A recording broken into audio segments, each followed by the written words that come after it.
In this lesson, we're going to continue to solve quadratic equations using the quadratic formula. You'll notice the difference is we don't have the structure on these problems as what we've had on the other ones. In the other ones, when we first started, we had the circle, and we had the square, and we had the parallelogram, we filled some things in, and in the last lesson, we had kind of a chart that we used to help us use the quadratic formula. Taken all that away now, but we're still going to do the exact same thing. So we're going to start these problems just like we've done the other ones. We're going to find the values for a, b, and c. Now, in problem number 5 up here, 2x squared minus 8 equals 0, one of those values is not there. Which value are you missing, A, B, or C?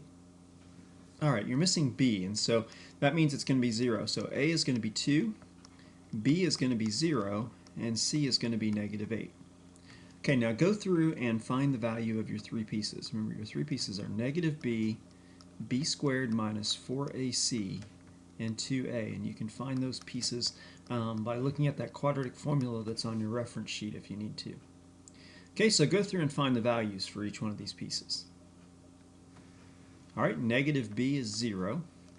B squared minus 4ac is going to be 0 minus 4 times 2 times negative 8, and that works out to be positive 64. And then 2a is going to be 4. Alright, so now remember when you plug this in, it's the first piece plus the square root of the second piece divided by the third piece, and the first piece minus the square root of the second piece divided by the third piece. Okay, so go through now and figure out what the two answers are to this problem. Okay, the square root of 64 is 8, and so going through the first time, 0 plus 8 is 8, divided by 4 gives you 2. And for the second time through, 0 minus 8 is negative 8, divided by 4 gives you the answer negative 2. So our answers are 2 and negative 2. Remember, you can check those answers because if you come up here and replace this x with 2, 2 times 2 squared is 8, and 8 minus 8 is 0. Same thing with negative 2. 2 times negative 2 squared is 8, 8 minus 8 is 0. So we found the values that make that work. Alright, in number 6, same thing. We're going to use the quadratic formula here to solve this one. Now this is one that previously we talked about how we could solve that with factoring. We could use the greatest common factor and solve that. But now we're going to do the same problem, but we're going to use the quadratic formula instead. And that's the nice thing is you could have a choice on these whether you use factoring or use the quadratic formula. The difference is factoring usually works, quadratic formula always works. So if you have any doubts, always use the quadratic formula. Okay, so what are your values for A, B, and C in this problem? Okay, A is equal to 1, B is equal to 3, and C is equal to 0.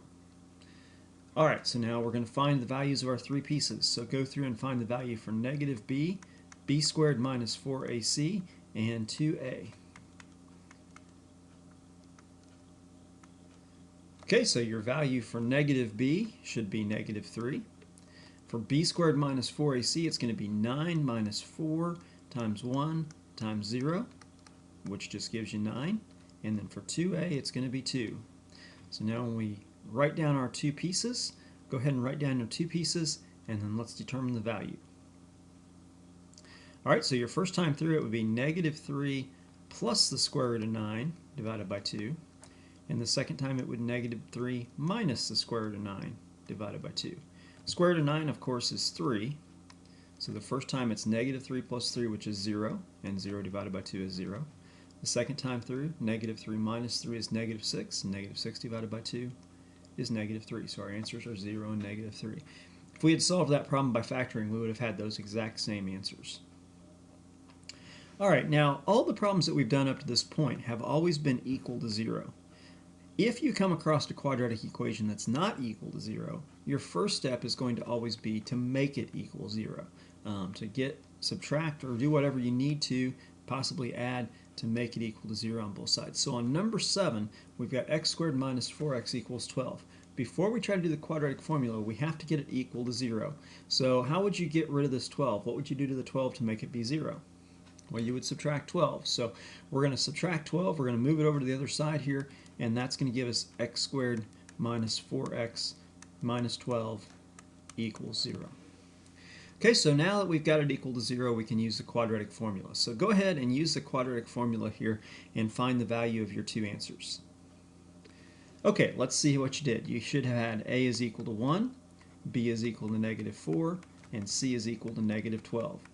Okay, so now when we go ahead and plug these in, our piece for negative b is going to be positive 4, b squared minus 4ac is going to be 16 minus 4 times 1 times negative 12. And so that becomes 16 plus 48. And so that gives you an answer of 62. 64.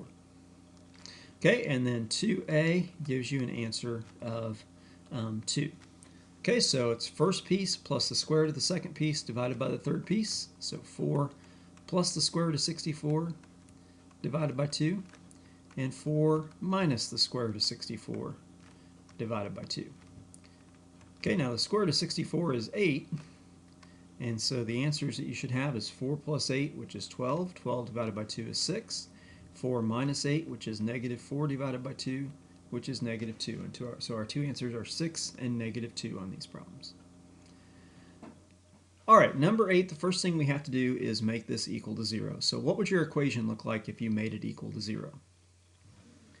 Okay, you could have negative 2x squared plus 3x minus 5 equals 0.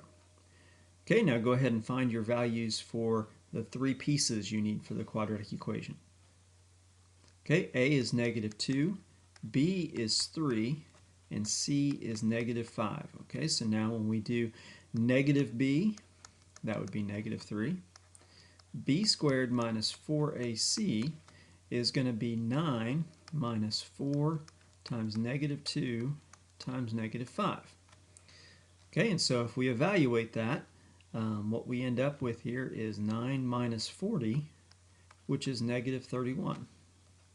And then for 2a, we get negative 4. Remember, that's a negative 2 right there. Okay, so now we would take the first piece plus the square root of the second piece divided by the third piece, and then the same thing with the minus sign. So the first piece minus the square root of the second piece divided by the third piece. So we're going to take negative 3 plus the square root of negative 31. Now, when you try to find the square root of negative 31 in your calculator, what does your calculator tell you? Okay, it gives you some kind of a domain error because the square root of a negative number doesn't exist for real numbers. Now, in Algebra 2, you'll learn a way around that, but for right now, we're just going to say that there is no real number that exists here.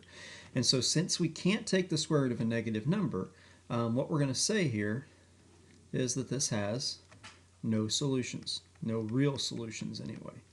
Like I said, in Algebra 2 you'll talk about some things called imaginary numbers, and they will have some imaginary solutions, but they aren't going to have any real solutions. So anytime we have a square root of a negative, your answer is always going to be no solution. Now that's not going to happen a lot, but it will happen occasionally, so just be aware of that. If you happen to get a negative number for b squared minus 4ac, that you will get no solutions to your quadratic equation. However, like I said, most of the time you should get two answers.